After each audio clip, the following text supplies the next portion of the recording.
Baik, kita akan melanjutkan pembahasan. Nah, di sini kita akan melakukan penurunan dari teori kinetik gas ya. Nah, untuk yang sebelumnya tadi kita sudah punya hasil dari teori kinetik gas, yaitu yang ini. Ya, ini adalah hasil dari teori kinetik gas. Nah, yang menyatakan bahwasanya tekanan dari suatu gas ideal itu kira-kira sebanding dengan energi kinetik, yaitu di situ ada suku mv kuadrat, energi kinetik dari energi kinetik rata dari molekul-molekul dalam suatu gas ideal. Nah, sekarang kita akan melakukan penurunannya. Kenapa kita bisa mendapatkan rumus tersebut? Nah, misalkan di sini saya punya sebuah box yang berbentuk kubus gitu misalnya.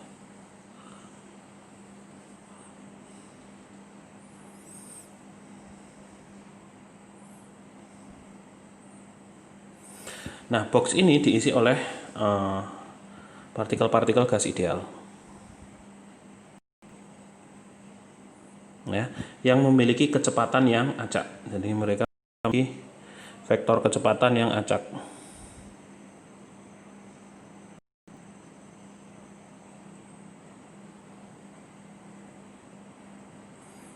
Ya, jadi di sini yang kita ingin turunkan tadi kan relasi antara tekanan dengan energi kinetik ya.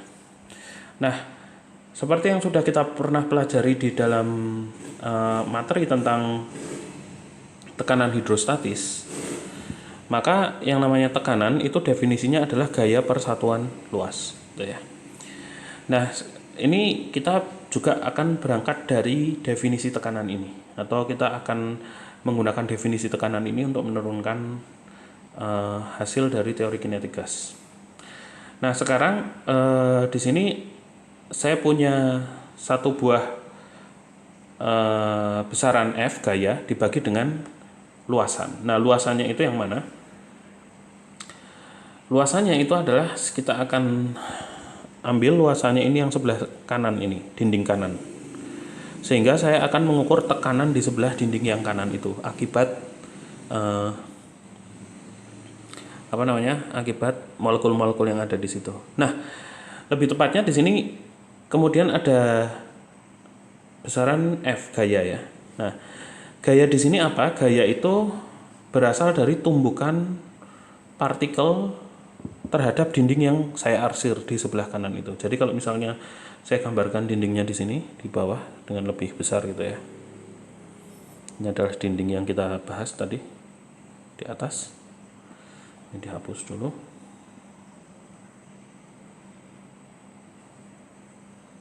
Oke. Kemudian kita arsir.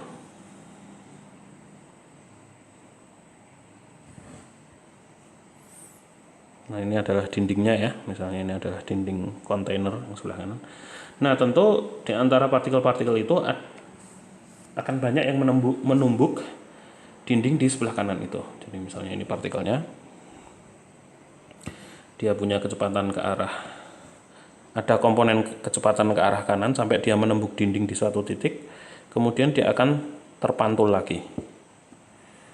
Nah, kita asumsikan bahwasanya tumbukan ini adalah tumbukan yang lenting sempurna, yang artinya tidak ada energi kinetik yang terbuang.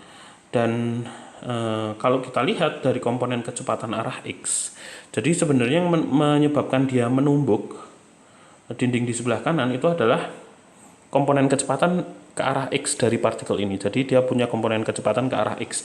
Tentu saja dia punya juga komponen kecepatan ke arah Y dan ke arah Z. Tapi yang menyebabkan partikel ini bisa menumbuk dinding yang di sebelah kanan karena dia punya komponen kecepatan ke arah X yang positif atau ke kanan ya. Jadi Vx positif saya tulis di sini. Nah, karena tumbukannya ini tumbukan yang lenting sempurna, maka di sini arah komponen kecepatannya itu hanya berbalik arah, tapi besarnya tidak berubah. Tuh ya. Dia hanya berbalik arah tapi besarnya tidak berubah. Jadi Vx dia berubah menjadi Vx yang negatif gitu ya. Setelah tumbukan, jadi sebelum tumbukan itu Vx positif atau plus Vx, setelah tumbukan dia akan menjadi Vx dalam arah negatif atau minus Vx. Nah, tumbukan ini secara total, secara agregat kalau dijumlahkan untuk keseluruhan partikel yang ada di dalam kontainer box tersebut, maka itulah yang kita definisikan sebagai tekanan nanti. Nah, relasinya dari mana? Relasinya itu dari sini, dari F. Nah, definisi dari F, ini berarti saya bisa tuliskan 1/A kali F. Nah, definisi dari F sendiri atau gaya itu adalah perubahan momentum terhadap waktu, ya. Nah, sebenarnya di sini ini F itu kan gaya merupakan vektor ya. Tapi di sini saya hanya tuliskan ini sebagai besarnya gayanya saja. Jadi kita tidak akan perhatikan arahnya. Jadi besarnya perubahan vektor momentum terhadap waktu gitu. Nah, kalau kita mau hitung untuk satu partikel ini bisa juga kita tulis seperti ini. Jadi ini kita ganti dengan delta P ya, per delta T gitu. Dengan ini tetap kita nilai mutlaknya. Artinya saya hanya ingin tahu besar perubahan momentumnya saja. P itu adalah momentum dan momentum itu apa? Momentum itu sama dengan M kali kecepatan ya. Karena kenapa ini bisa sama dengan F turunannya? Karena kalau saya misalkan turunkan ini terhadap waktu ya, dP per dt gitu. Ini kalau misalnya masanya konstan, maka bentuknya akan jadi seperti ini. M dV per dt. Hanya kecepatan aja yang kena turunan terhadap waktu, dan ini sama dengan M kali A yang sama dengan gaya ya. Jadi dP per dt sama dengan gaya F. Kemudian setelah ini, di sini kan di gambar yang bawah itu saya gambarkan satu buah partikel menumbuk dinding di sebelah kanan. Nah, sekarang kita tuliskan misalkan dinding ini atau box yang ada di atas kontainer itu memiliki dimensi panjang, lebar dan tinggi yang sama, yaitu misalnya ini berupa kubus, yaitu panjangnya L, luasnya L, lebarnya L dan tingginya juga L gitu ya, sehingga volumenya adalah L pangkat 3. Nah, di sini karena saya sudah menyatakan bahwasanya gaya itu merupakan perubahan momentum terhadap waktu, maka tentu saya akan cari tahu dulu perubahan momentum dari tumbukan ini berapa, tumbukan yang ada di dinding yang di sebelah bawah itu. Nah, sekarang saya hitung aja, maka perubahan momentum untuk satu partikel ini, misalnya partikelnya itu adalah masanya M, partikel ini memiliki massa M, maka perubahan momentumnya delta P itu sama dengan momentum akhir dikurangi momentum awal. Momentum akhirnya adalah massa dikali kecepatan Vx ke arah kiri, jadi minus Vx ini ya, atau min M Vx dikurangi dengan momentum awal. Momentum awalnya adalah mvx karena vx-nya positif, mvx.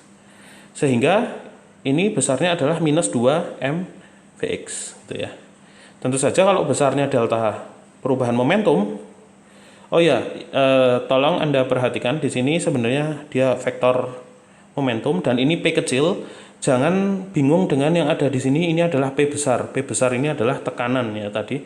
Kalau yang ini adalah P kecil, yang P kecil itu adalah artinya momentum. Nah, di sini tanda minus itu artinya perubahan momentumnya itu berada ke arah kiri ya, pada sumbu X. Kalau saya hanya ingin tahu besarnya perubahan momentumnya saja, maka di sini saya tuliskan sebagai 2 mvx ini. Ya.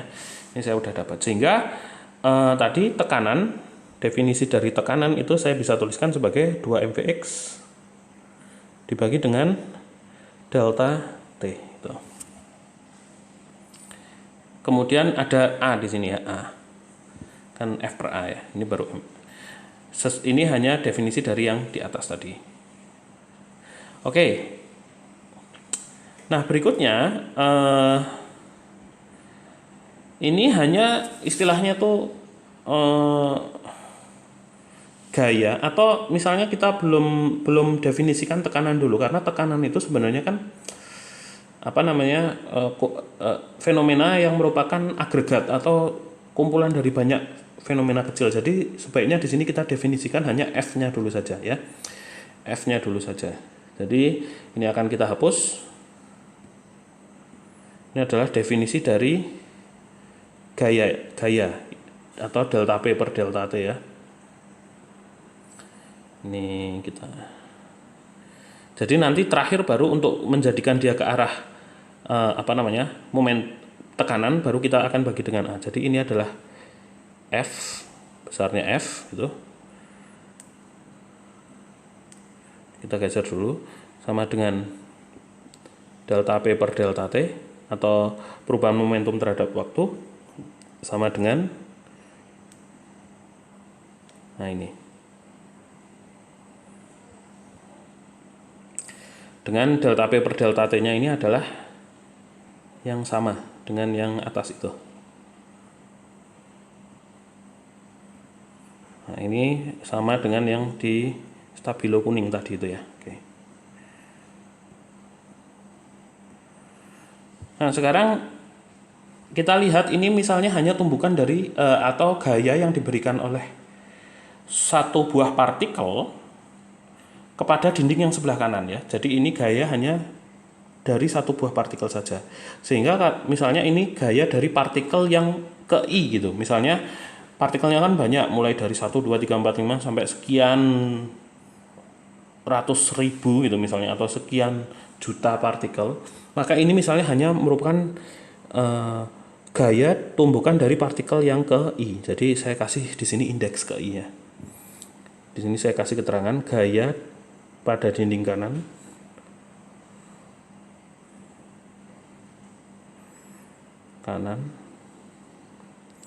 dari partikel ke I. Partikel yang nomor I gitu ya. I itu misalnya adalah sebuah nomor.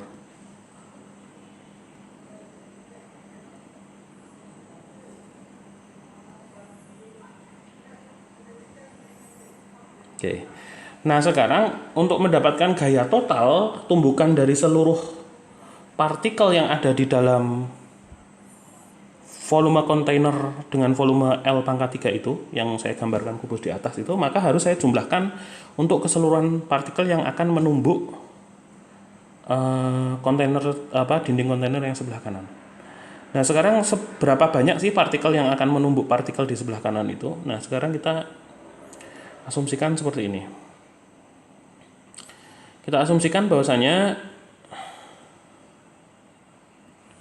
sepanjang L ini ya, sepanjang L yang ada di situ itu jumlah partikel yang akan menumbuk dinding sebelah kanan itu hanya separuh dari keseluruhan total partikel yang ada di dalam kontainer. Misalkan total partikelnya di sini ada N buah partikel misalnya. Ada N buah partikel.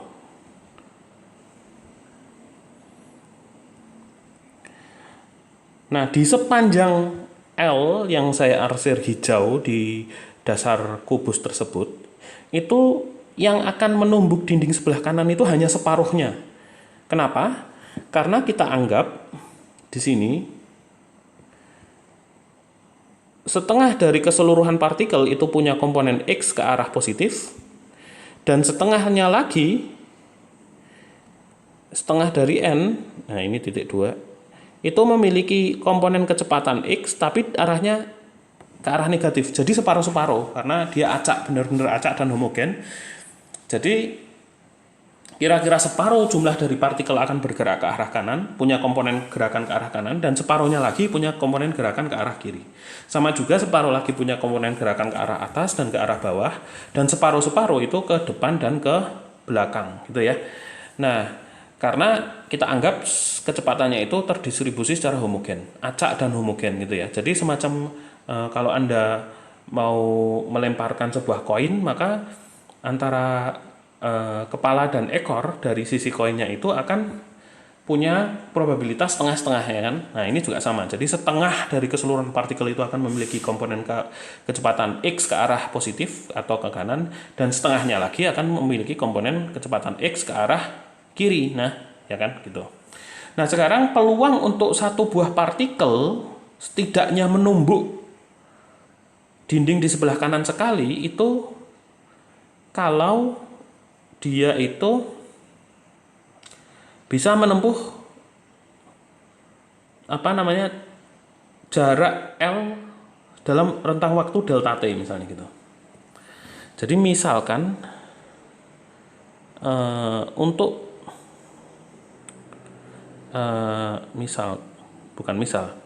jadi supaya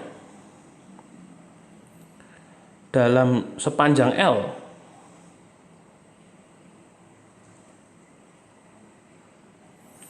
partikel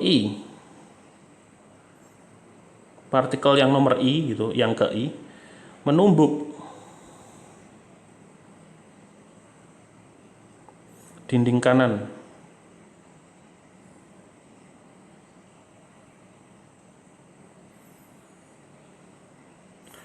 setidaknya satu kali gitu, maka berlaku untuk partikel tersebut bahwa kecepatan komponen X-nya yang positif dikali delta T harus sama dengan L gitu ya. Setidaknya dia harus sejauh L ya kan? Ini syaratnya. Jadi kalau misalnya dia punya komponen kecepatan Vx, kalau kita amati selama delta T, supaya dia menumbuk satu kali dinding sebelah kanan, maka setidaknya hasil kali kecepatan Vx dikali dengan delta T tadi harus sama dengan panjangnya itu sendiri, L.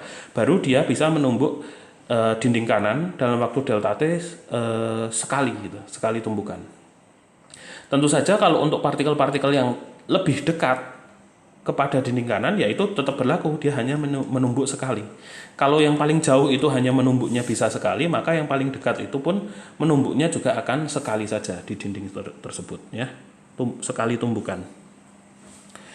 Nah oleh karena dari situ kita bisa dapatkan definisi dari sini, delta T itu bisa dituliskan sebagai L dibagi dengan Vx ya.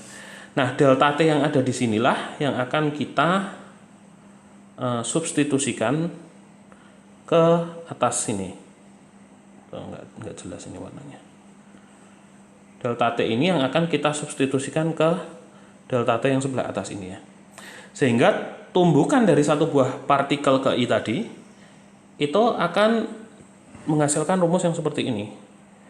Tumbukan dari atau gaya yang diberikan partikel nomor I pada dinding sebelah kanan itu adalah kita substitusikan delta X-nya dengan itu, maka saya akan punya ini delta, misalnya ini Vx ke I, partikel ke I gitu ya, saya kasih simbol I.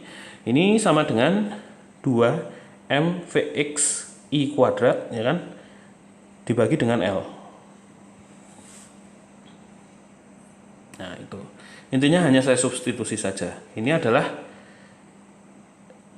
masih sama, definisinya masih sama, gaya pada dinding kanan dari partikel yang ke I gitu ya.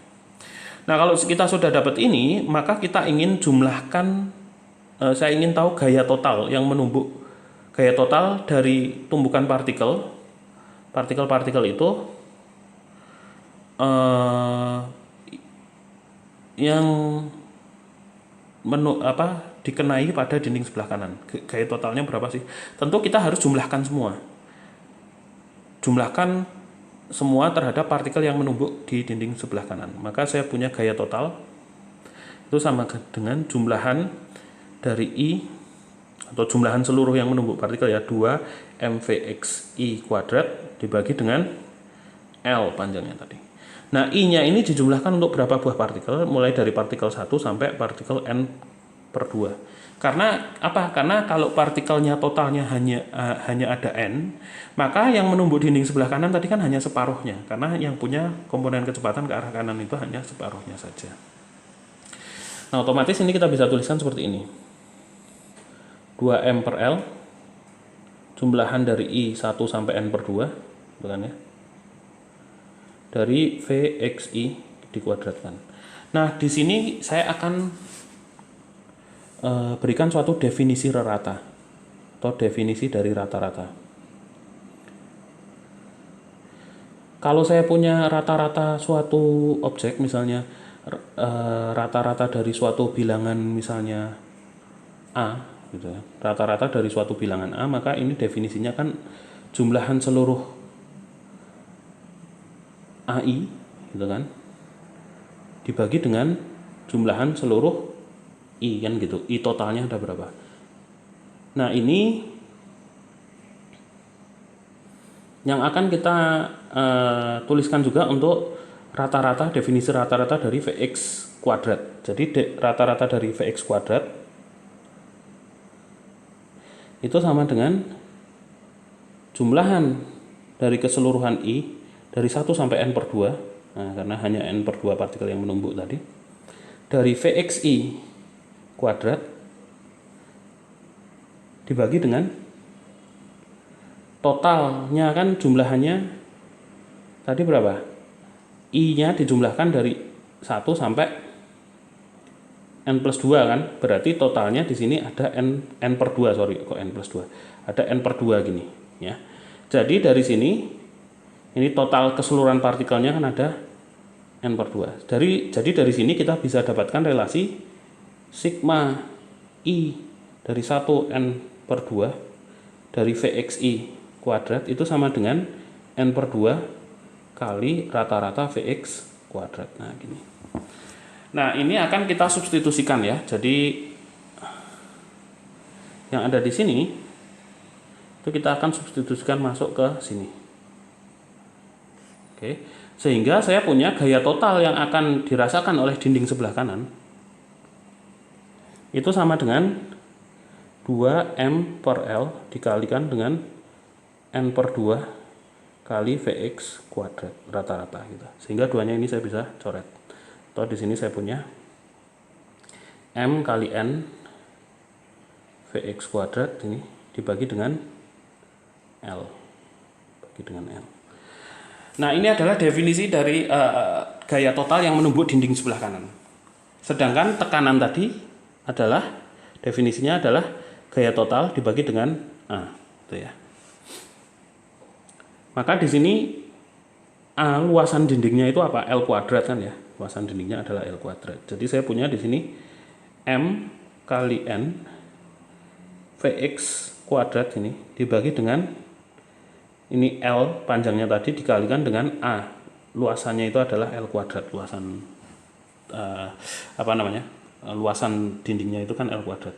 Sehingga di sini saya punya M N di sini Vx kuadrat, di sini ada L pangkat 3 gitu. Nah sekarang dari sini saya itu punya satu definisi lagi ya. Satu definisi lagi, yaitu bahwasanya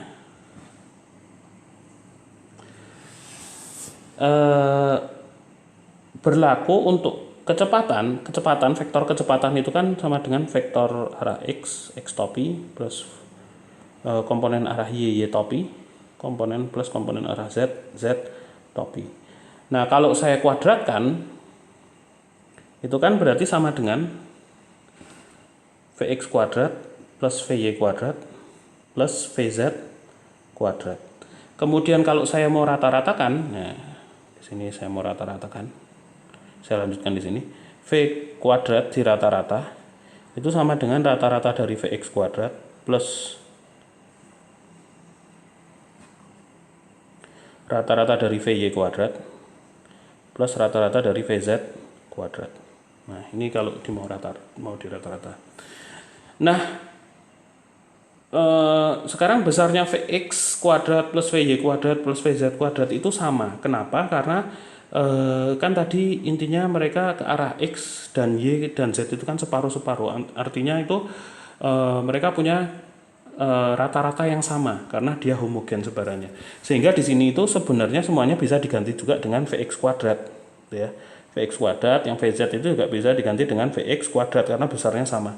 Sehingga saya punya rata-rata kecepatan total kuadrat itu adalah 3 Vx kuadrat. Atau dari sini saya bisa tuliskan Vx kuadrat itu sama dengan 1/3 V kuadrat kayak gini. Nah, nilai ini yang akan kita substitusikan ke Vx kuadrat. Jadi nilai ini kita akan substitusikan ke sini, gitu ya. Sehingga dari sini saya akan dapatkan, saya kurang memberikan space tadi, definisi dari tekanan tadi sama dengan M kali N kali V kuadrat dibagi dengan 3 kali volume, karena L pangkat 3 ini sama dengan volume, gitu ya. Nah, ini adalah hasil yang sama dengan yang kita dapatkan sebelumnya tadi, yaitu P sama dengan NM V kuadrat dibagi 3 volume, gitu ya, sama. Jadi ini adalah penurunan, kita beri kotak ini hasil kita, penurunan dari tadi definisi dari tekanan yang akan bisa digunakan lebih lanjut untuk menurunkan tentang teori kinetik gas, yaitu ternyata mv kuadrat itu sebanding dengan energi kinetik rata. Baik, berikutnya kita akan bahas tentang laju root mean square. Nah, kalau ini sih kita langsung berangkat dari tadi, definisi dari energi kinetik rata itu sama dengan 3/2 kT, ya. Nah, ini berlaku untuk gas-gas dengan temperatur rendah atau gas-gas monatomik. Nah, seperti yang kita bisa lihat di sini tadi, penurunan kita itu gas ini partikelnya itu hanya tersusun dari satu buah bola, gitu ya. Jadi tidak ada struktur yang lebih kompleks. Intinya dia kita anggap seperti partikel titik atau partikel atau molekul monatomik atau atom-atom, gitu aja. Sehingga ini tuh memang berlaku sangat jelas untuk gas-gas monatomik. Nah, di sini juga sama, kita gunakan 3/2 kT itu asumsinya adalah gas. Ini adalah molekul gas monatomik. Bisa juga sebenarnya dia molekul gas yang lebih kompleks seperti diatomik atau poliatomik yang lain yang lebih tinggi, tapi energinya rendah sehingga dia berperilaku seperti gas monatomik. Itu nanti akan kita bahas lebih lanjut di pertemuan-pertemuan yang berikutnya. Nah, di sini definisi dari energi kinetik rata adalah setengah M V kuadrat ini ya, rata. Ini sama dengan 3/2 kT. Ini kan duanya bisa dicoret sehingga kita dapatkan rumusan untuk rata-rata V kuadrat itu sama dengan 3 kT per M. M itu dengan massa molekul atau massa partikel. Nah, di sini itu dimensi fisikanya adalah kecepatan kuadrat. Kalau kita ingin dapatkan suatu besaran yang dengan dimensi kecepatan saja, kecepatan dari si molekul itu, maka akan kita akarkan. Dan itu kita beri nama dengan VRMS, sama dengan akar dari rata kuadrat kecepatan sama dengan akar dari 3 kT per M. Nah, RMS sendiri itu kan artinya root mean square. Root mean square itu benar-benar secara harfiah memang artinya adalah laju akar dari kuadrat dari rata kuadrat, ya. Benar-benar definisi ini, ya, itu ya. Nah, di sini VRMS itu saya punya satu rumus. Kalau udah ketemu ini, VRMS itu sama dengan akar 3 kT per M. Maka saya bisa jadikan dia, ini kan massa untuk satu partikel, tapi kadang-kadang yang diketahui itu adalah massa molar dari partikel tersebut, yaitu massanya sekumpulan partikel atau molekul ketika jumlahnya 1 mol.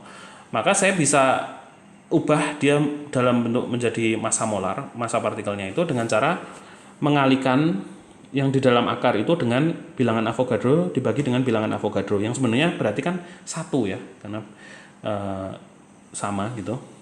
Sehingga sebenarnya saya tidak melakukan apa-apa di situ. Sehingga saya bisa lakukan di sini VRMS itu sama juga dengan akar 3 kT per M dikali bilangan Avogadro dibagi dengan bilangan Avogadro. Nah, di sini sama dengan akar dari 3 Na kali K di sini kali T dibagi dengan massa partikel dikali dengan bilangan Avogadro. Nah, yang di sini ini Na kali K kan kita udah tahu ini adalah konstanta gas umum. Sedangkan massa partikel dikali dengan satu bilangan Avogadro itu adalah massa molar atau MR biasanya kalau di kimia kita tuliskan. Sehingga saya dapatkan satu versi lagi rumusan untuk VRMS, yaitu akar 3RT dibagi dengan massa molar. Jadi dua ini sebenarnya sama saja. Tinggal mana yang harus dipakai tergantung dari permasalahan yang akan Anda hadapi nanti. Nah, di sini kita ada contoh soal. Contoh soalnya adalah A. Berapakah energi kinetik rata molekul suatu gas pada temperatur 20 derajat Celcius? Yang B. Tentukan besar laju RMS molekul nitrogen N2 pada temperatur tersebut. Gitu ya. Nah, sekarang untuk membahas yang ini, kita jawab aja untuk yang nomor A. Jadi tidak dispesifikan suatu molekulnya apa. Jadi kita anggap aja ini merupakan molekul dari suatu gas ideal. Maka energi kinetik ratanya itu selalu bisa dihitung dengan rumusan energi kinetik rata sama dengan 3/2 K kali T. Gitu ya. Maka ini saya bisa tuliskan sebagai 3/2 kali konstanta Boltzmann itu tadi berapa ya? Kita cek konstanta Boltzmann ini. Di mana konstanta Boltzmann? 1,38 kali 10 pangkat min 23 Joule per Kelvin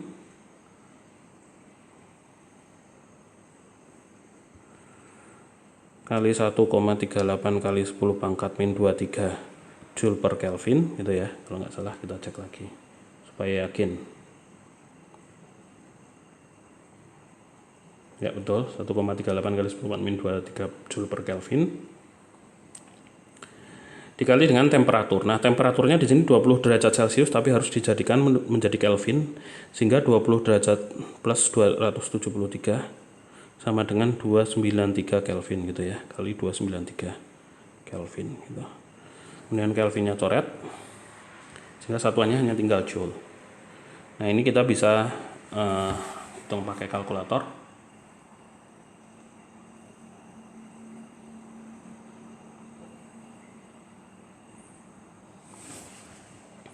3 kali di sini kita langsung pakai konstanta Boltzmann yang tersimpan di dalam kalkulator saja. Konstanta Boltzmann yang tersimpan di dalam kalkulator Anda cari simbolnya huruf K di sini, Boltzmann constant ya. Oke. 3 kali K kali 293 dibagi dengan 2 sama dengan tuh 6067 kali 10 watt min 24 atau 6,07 ya, kalau kita bulatkan 6,07 kali 10 pangkat min 21. 6,07 kali 10 pangkat min 21 Joule ya. Oke.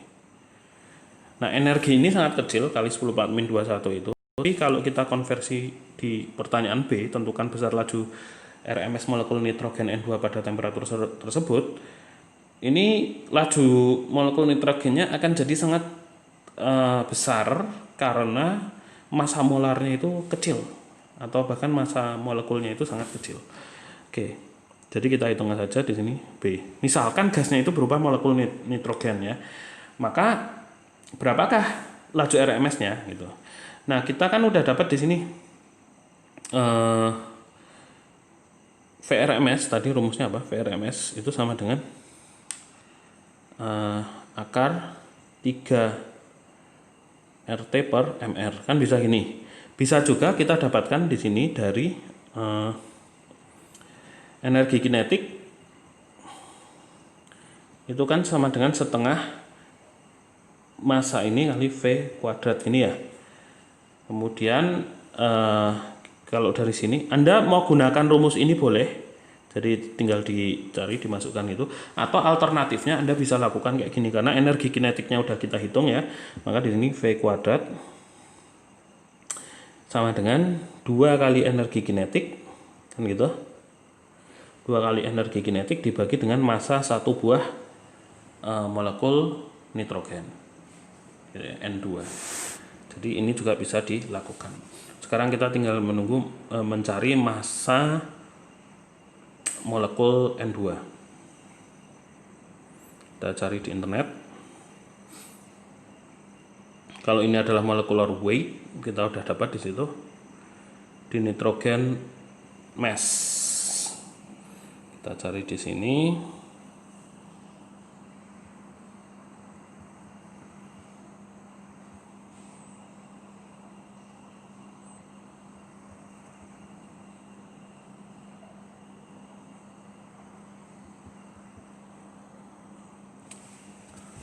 Oke, kalau nitrogen molekular mass itu 14, maka kita anggap di nitrogen itu adalah, atau di sini ada di dalam kilogram nih.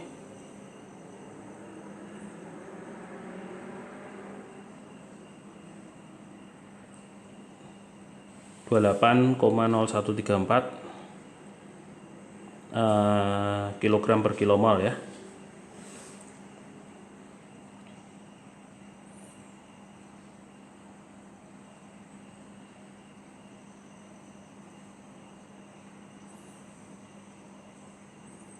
Kita cari yang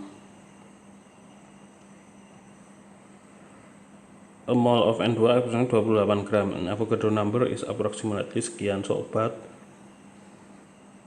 oh ini yang ada di Quora ini ya, 4,65 kali 10 pangkat min 23 gram, atau kalau kilogram 4,65 kali 10 pangkat min 26 kilogram ya. Jadi Anda perhatikan yang ada di sini nih, 4,65 kali 10 pangkat min 26 kilogram ya. Masanya N2, satu buah partikel itu 4,65 kali 10 pangkat min 26 kilogram itu ya. Sehingga ini kita bisa masukkan di sini 2 kali tadi kita udah dapat 6,07 kali 10 pangkat min 21 joule dibagi dengan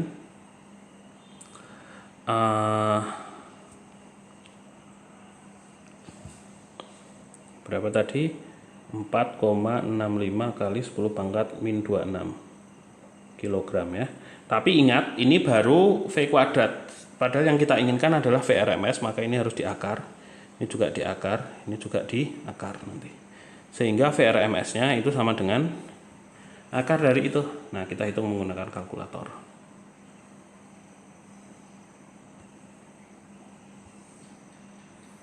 Terus ini kita hitung 2 kali 6,07 kali 10 pangkat min 21 ya, dibagi 4,65 10 pangkat minus 26 sama dengan itu. Terus kita akar hasilnya, itu akar dari jawaban tadi sama dengan 510,9555. Jadi kalau kita mau bulatkan 510,96 gitulah. Maka VRMS nya adalah 510,96 meter per sekon. Jadi ini adalah kecepatan molekul nitrogen pada temperatur 20 derajat Celcius. Nah, ini misalnya temperatur 20 derajat Celcius itu adalah temperatur udara pagi hari di Bandung misalnya.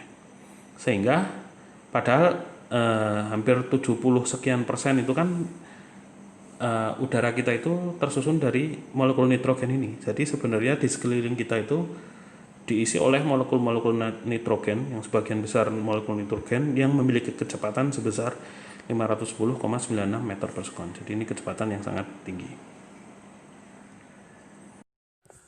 Nah, berikutnya kita akan lanjutkan di pembahasan yang baru. Nah, sekarang kita akan membahas tentang tekanan parsial. Oke.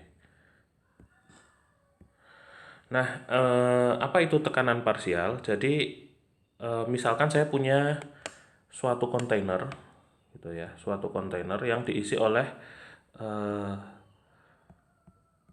beberapa jenis gas, ya, beberapa jenis molekul atau partikel gas gitu ya. Intinya beberapa gas dicampur di dalam satu wadah yang sama gitu.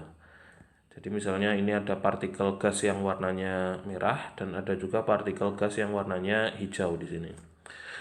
Dan bisa juga lebih banyak lagi. Intinya dia campuran dari berbagai jenis gas. Cuman di sini yang kita asumsikan adalah gasnya itu bersifat ideal. Jadi ini adalah campuran dari gas ideal. Dari gas-gas ideal. Atau campuran dari gas real di mana mereka masih berperilaku mirip seperti gas ideal. Itu juga bisa. Nah, sekarang kita asumsikan berikutnya adalah bahwa campuran gas ini berada dalam kesetimbangan termal ya. Berada dalam kesetimbangan termal ya. Nah, ini sebenarnya yang kita bahas di poin nomor 1 ya. Jadi dalam kesetimbangan termal, ini kan poin 1 ini, dalam kesetimbangan termal, seluruh spesies gas dalam satu kontainer memiliki energi kinetik rata yang sama ya. Karena tadi kita sudah tahu bahwasanya definisi dari energi kinetik rata dari molekul penyusun suatu gas ideal itu adalah 3/2 K kali T, kan gitu ya. Sehingga kalau saya punya sebuah kontainer dan diisi oleh berbagai macam molekul gas ya, beberapa tipe gas gitu ya, yang masanya bisa beda-beda, misalnya ada gas O2, ada gas N2, ada gas H2, itu kan masanya berbeda-beda antar satu molekul dengan molekul yang lainnya, satu jenis molekul dengan satu jenis molekul yang lainnya. Tapi kalau misalnya mereka dicampur dalam satu wadah yang sama dan mereka berada dalam kesetimbangan termal, yang artinya itu temperatur campuran gasnya tadi homogen, semuanya bertemperatur sama di setiap titik di dalam kontainer itu, maka artinya apa? Artinya adalah setiap molekul gas tadi, nggak peduli jenisnya apa, itu akan memiliki energi kinetik yang sama ya. Jadi energi kinetik yang dibagi-bagi ketika temperaturnya sama itu adalah energi kinetiknya. Nah, di sini kalau misalnya energi kinetiknya sama itu artinya apakah kecepatan dari mereka itu sama? Jawabannya tidak, karena masanya berbeda ya. Jadi energi kinetik rata itu kan setengah mv kuadrat ini ya. Nah, kalau masanya itu berbeda tentu, nah yang sama untuk setiap partikel itu adalah hasil kali ini. Hasil kali setengah mv kuadrat rata ya. Ini adalah energi kinetik rata. Nah, ini yang hasil kali ini yang sama untuk setiap jenis partikel. Tapi kalau masanya berbeda-beda artinya apa?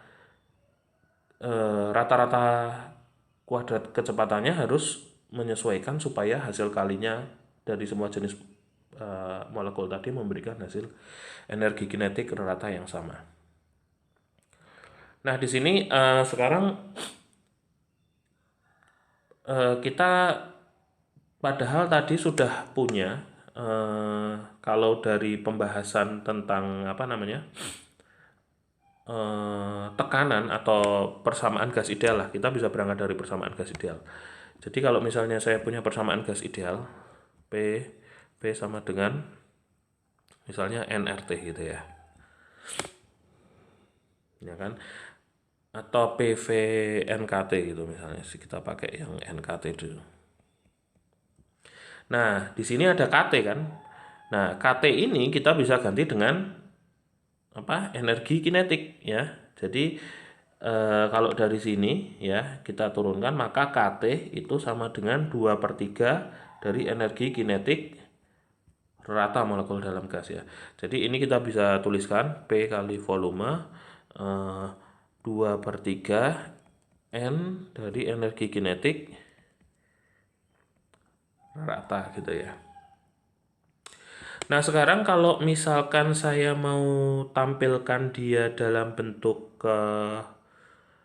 mol, ini saya bisa kalikan Jadi N ini jumlah partikel mau saya jadikan dalam satuan mol.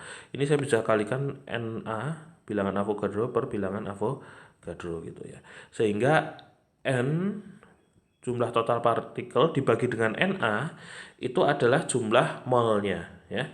Sehingga di sini saya akan punya tekanan dikali volume sama dengan 2/3 ya kan. Ini molnya huruf N kecil,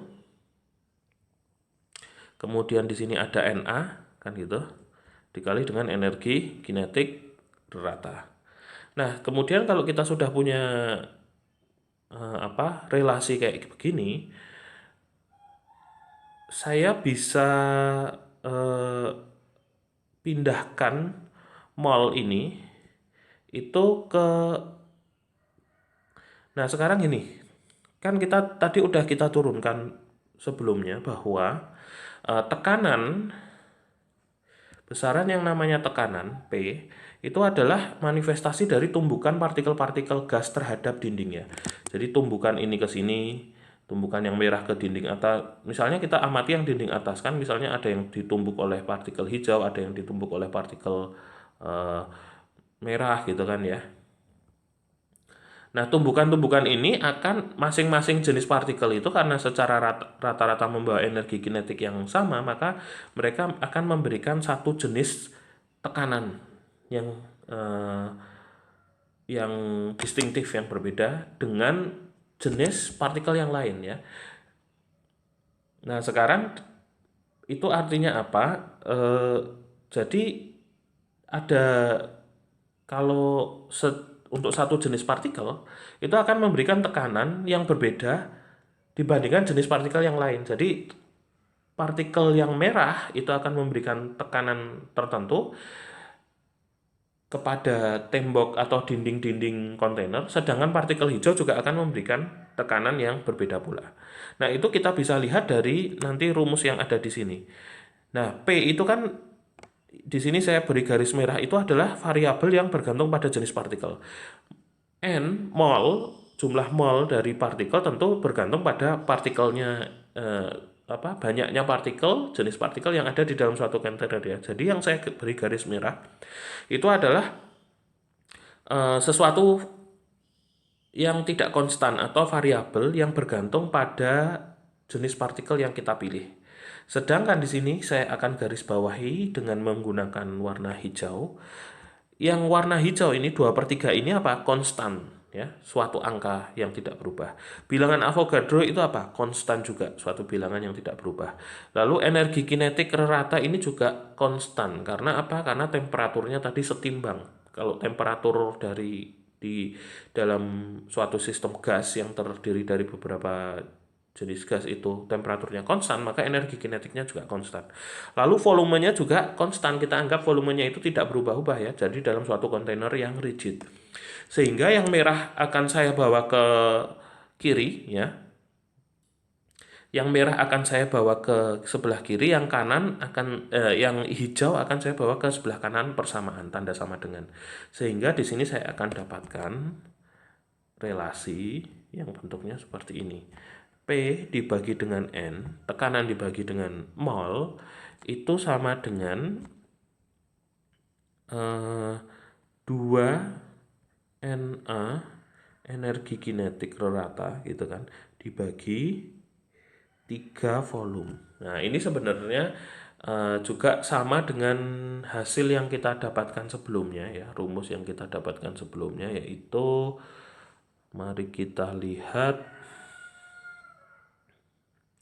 Nah yang ini, jadi kan bentuknya sama ya, bentuknya sebenarnya sama dengan yang di kotak merah yang di tengah itu. Sebenarnya itu rumus yang sama ya, atau dia itu sama juga dengan yang sebelah bawah ini. Intinya dia cuman bentuk-bentuk berbeda dari rumus yang sama gitu ya. Nah kita kembali lagi. Nah sekarang tadi apa? Sisi sebelah kiri persamaan itu adalah sesuatu yang nilainya tekanan dan mol itu nilainya berbeda-beda untuk setiap spesies gas, kita sebutnya gitu ya, spesies gas atau jenis gas yang ada di dalam suatu kontainer itu. Jadi kita akan kasih simbol I di sini. I itu suatu indeks yang bisa kalau I bisa sama dengan 1, bisa sama dengan 2, bisa sama dengan 3 dan seterusnya. Jadi misalnya ada 3 tipe gas di dalam suatu kontainer, 3 tipe gas ideal atau 3 spesies gas ideal, maka I itu bisa berjalan dari 1 sampai 3 ya. Jadi P1, P2, P3. P1 itu tekanan dari part jenis molekul yang satu. P2 itu adalah tekanan dari jenis molekul kedua. P3 itu adalah jenis tekanan dari molekul ketiga. N1 itu adalah jumlah mol dari partikel 1. N2 itu adalah jumlah mol dari partikel 2. N3 itu jumlah mol dari partikel 3. Nah, di sini P1 dan P2 dan P3 itu berbeda-beda ya, karena menghasilkan efek tumbukan yang berbeda-beda ya, karena kecepatannya lain-lain ketika mereka menumbuk dinding itu. Kemudian jumlah molnya ya secara umum berbeda-beda kan, tidak harus sama jumlah mol masing-masing penyusun gas itu. Tapi ketika mereka dalam keseimbangan termal, hasil baginya yaitu PI dibagi NI, hasil bagi antara tekanan dan mol, itu sama untuk setiap partikel. Karena apa? Karena untuk setiap partikel, entah itu P1 dibagi N1, atau P2 dibagi N2, atau P3 dibagi N3, itu sisi kanan dari persamaan ini selalu konstan. Ini selalu konstan untuk setiap I. Ya kan? Karena tadi apa? Yang konstan tadi, yang hijau yang ada di sini itu yang hijau di persamaan yang di bawah ini kita udah jadikan ke sisi kanan persamaan, itu adalah konstan, nilainya nggak berubah, selalu konstan untuk setiap nilai I.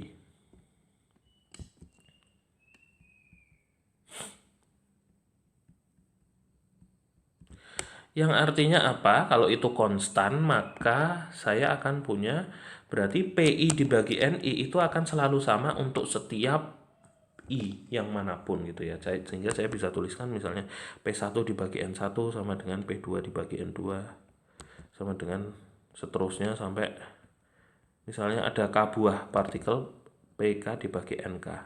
Nah, ini ada relasi yang kita tuliskan di sini. Nah, P1, P2, P3 dan P seterusnya itu adalah sesuatu yang kita sebut sebagai tekanan parsial atau tekanan sebagian yang hanya disebabkan oleh satu jenis molekul gas saja gitu. Nah, berikutnya konsekuensi berikutnya adalah hukum Dalton. Hukum Dalton itu adalah hukum yang menyatakan bahwa tekanan total gas ideal merupakan jumlahan dari tekanan parsialnya ya. Jadi kita udah punya tadi misalnya kontainer yang kita miliki tadi itu ya, yang diisi oleh gas yang warna merah, hijau dan sebagainya gitu.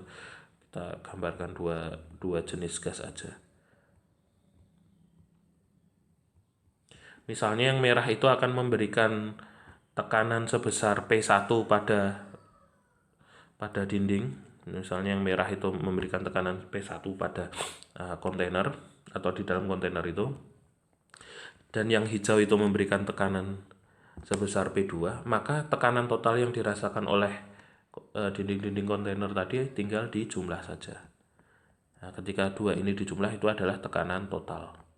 Ya kan, karena tekanan tadi kita interpretasikan sebagai tumbukan partikel-partikel molekul gas terhadap dinding-dinding kontainer, sehingga kan kalau kita cuma mau menghitung total tumbukannya tinggal kita jumlahkan saja ya. Jadi ini adalah hukum Dalton ya.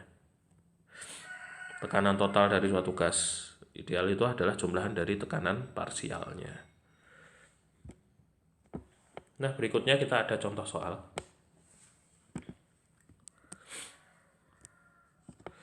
Oke, di dalam kontainer sebesar 2 meter kubik terdapat campuran 21% oksigen dan 79% nitrogen yang berada dalam keseimbangan termal pada temperatur 20 derajat Celcius. Jika diketahui tekanan total gas dalam kontainer adalah 2 atmosfer, maka tentukan A. Jumlah mol total dari molekul dalam kontainer, B. Jumlah mol masing-masing O2 dan N2, C. Tekanan parsial masing-masing gas O2 dan N2. Baik, kita bisa coba jawab di sini. Jadi untuk mengerjakan soal-soal yang semacam ini kita bisa ubah dulu satuan-satuan yang diketahui. Kalau dia belum dalam SI, kita ubah dulu ke dalam satuan SI ya. Misalnya kalau ini 20 derajat Celcius, kita akan ubah menjadi Kelvin. Jadi ini ditambah 273 jadinya 293 Kelvin. Sedangkan 2 atmosfer itu adalah 2 kali 101,325 Pascal gitu ya. Karena satuan SI untuk tekanan itu adalah Pascal. 1 atmosfer itu adalah 101.325 Pascal. Ini sama dengan 202.650 Pascal gitu ya. Oke.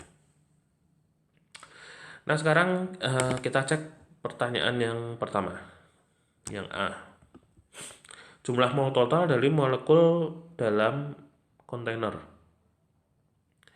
Nah di sini kita bisa pakai persamaan gas ideal ya. Kalau persamaan gas ideal itu kan P kali volume sama dengan mol kali konstanta gas umum kali temperatur gitu ya. Nah di sini kalau kita mau hitung mol total ya, yang kita hitungnya itu kita langsung pakai rumus ini dan kita hitung N-nya itu berapa. Karena apa? Karena ingat tadi ketika dalam keseimbangan termal, maka kita anggap kita tidak beda-bedakan ya. Patokan kita itu adalah keseimbangan termalnya itu tadi. Jadi kalau disuruh menghitung total maka langsung saja kita bisa gunakan rumusan ini, PV sama dengan nRT. Maka di sini tekanan dikali volume atau mol. Mol itu sama dengan tekanan kali volume dibagi dengan R kali T gini ya. Nah, di sini kita bisa langsung masukkan saja rumusnya apa yang diketahui. Maka jumlah mol itu sama dengan tekanan total. Nah, di sini untungnya kita sudah memiliki informasi tekanan total di dalam atmosfer ya. Tekanan totalnya adalah tekanan total di dalam kontainer, sorry. Jadi tekanan totalnya adalah 2 atmosfer yang kita udah hitung sama dengan 202.650 Pascal. Jadi saya punya 202.650 Pascal dikalikan dengan volumenya adalah 2 meter kubik, dibagi dengan R, konstanta gas itu 8,31 kalau nggak salah ya. 8,31 Joule per mol Kelvin. Kemudian temperaturnya adalah 293 Kelvin, 2314 ya kalau nggak salah. Kita cek.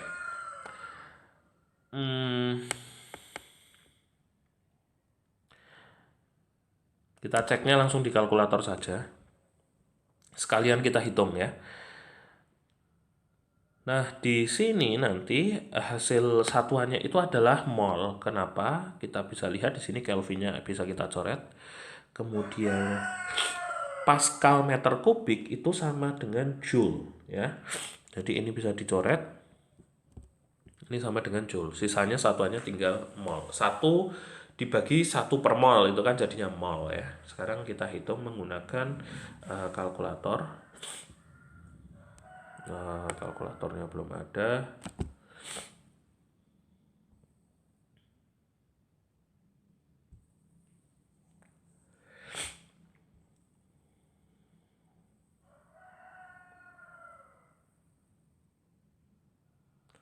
Oh salah, bentar.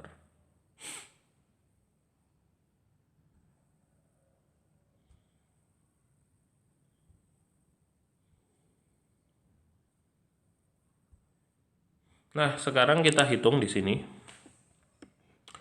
202.650 kita kalikan 2 ya.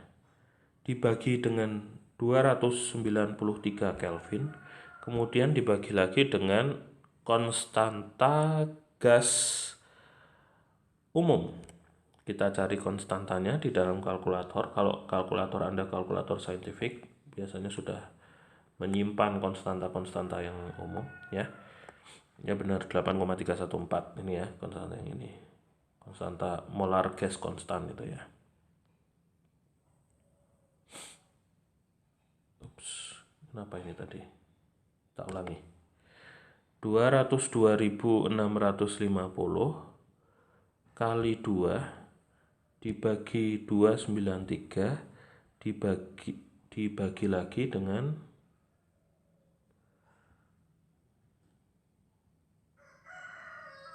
dibagi, sebentar saya mau cari tahu lagi, dibagi lagi 202 650 kali 2 dibagi 293 dibagi lagi dengan 8,314 sama dengan ini cara untuk menjadikan desimalnya. Oh ini kah? Oh salah. Oh ini SD desimal ini ya, 3/6 misalnya. Oh ya, oke. Sorry, kita ulangi, tadi ada kesalahan teknis. Kali 2 dibagi 293 dibagi dengan konstanta gas umum. Kita cari R-nya ada di sini. Oke. 166,37 ya. Jadi di sini jumlah molnya adalah 166, kita ganti warna merah karena biru, sama dengan 166,37 mol. Nah ini adalah jumlah molnya di dalam totalnya itu ya, 166,37 mol. Kemudian ditanyakan jumlah mol masing-masing gas O2 dan N2. Nah, kita lihat di sini oksigen itu 21% dari jumlah mol total, 79 nitrogen itu 79% dari jumlah mol total. Sehingga sederhana, jumlah mol O2 itu sama dengan 21% dikali dengan 166,37 mol, sama dengan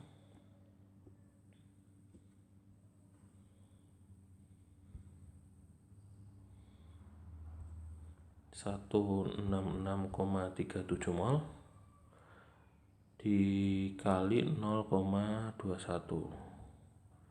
34,94 mol ya. Ini adalah 34,94 mol. Kemudian yang untuk nitrogen ya, N dari nitrogen, jumlah mol dari nitrogen sama dengan 79% kali 166,37 mol. Ya, berarti ini sama dengan 166,37 dikali 0,79 sama dengan 131,43.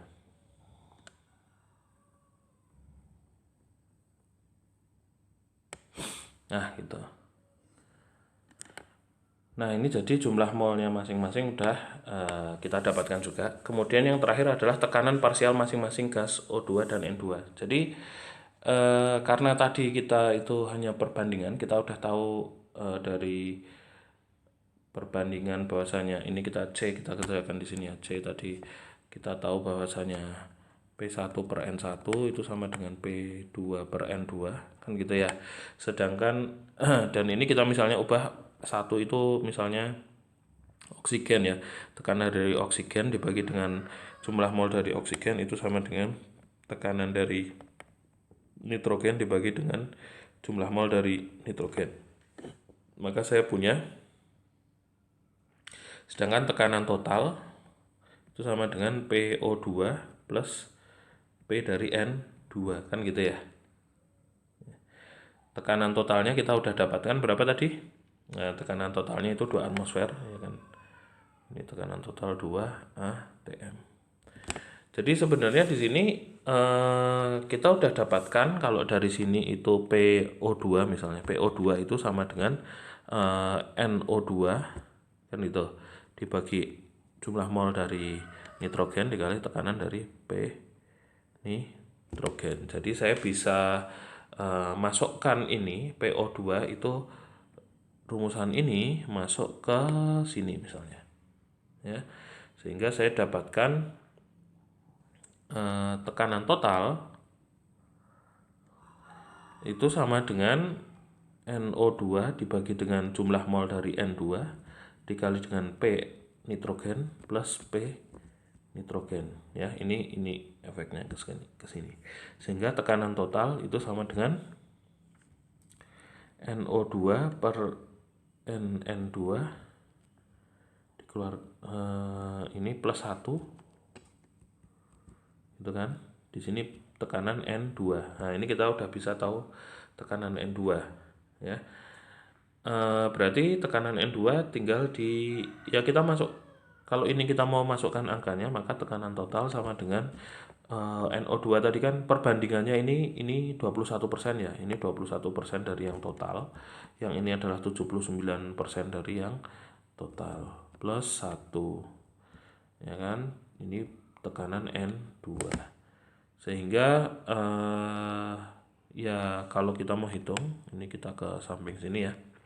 Maka tekanan N2 itu sama dengan tekanan total, ya kan, dibagi 1 plus 21 per 79. Kayak gini.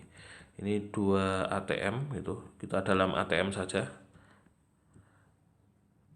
Nah, ini kita hitung pakai kalkulator. Atau hasilnya langsung 2 ATM dibagi gini, 1 plus 21 per 79. Nah, nanti hasilnya langsung kita pakaiin kalkulator.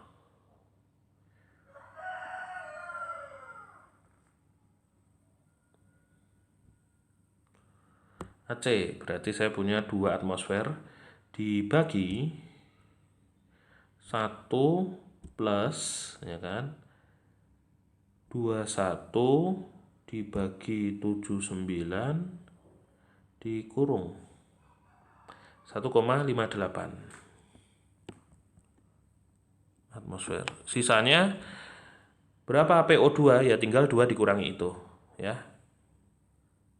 Karena kita tahu tadi apa? Dari sini kan ya, tekanan totalnya kan ini.